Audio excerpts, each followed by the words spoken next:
नाही नियोजन वगैरे नाही आहे, पण आपले सगळे जी माझ्या समाजाचे आदिवासी बांधव आपले सगळे जे शिक्षणापासून मूलभूत सुख सुविधांपासून वंचित आहेत, तर त्या पाड्यांवर बसून जनजागृती करणं, आपले जे त्यांना शिक्षणातून आश्रमशाळापर्यंत त्यांना घेऊन येणं आमचं काही आणि त्यांना स्वतःच्या पायावर उभं करणं, अशा प्रकारचं आम्ही प्रबोधनाचं काम आम्ही आता सध्या दोघं जण, कारण आमचं सगळं आपलं लकी भाऊ जाधव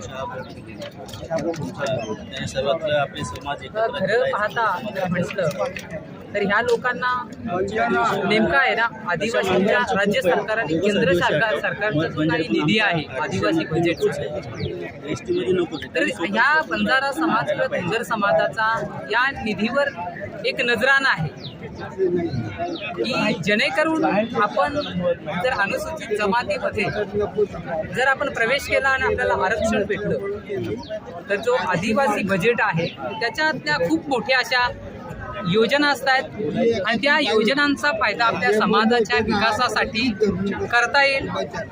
परंतु हे करत असताना डॉक्टर बाबासाहेब आंबेडकर आणि भारतीय संविधानामध्ये 1950 मध्ये त्यांना त्या पद्धतीचं आरक्षण दिलं गेलेलं आहे. आरक्षण देऊनही तुम्ही आमच्या ताटात का बघावं, याच्या पाठीमागचं षडयंत्र आहे. त्यांच्या मागे 100% कडाडून विरोध आहे. परंतु आमचा जो समाज आहे, नुसता आम्ही इथले नाही, आम्ही या देशाचे मालक आहोत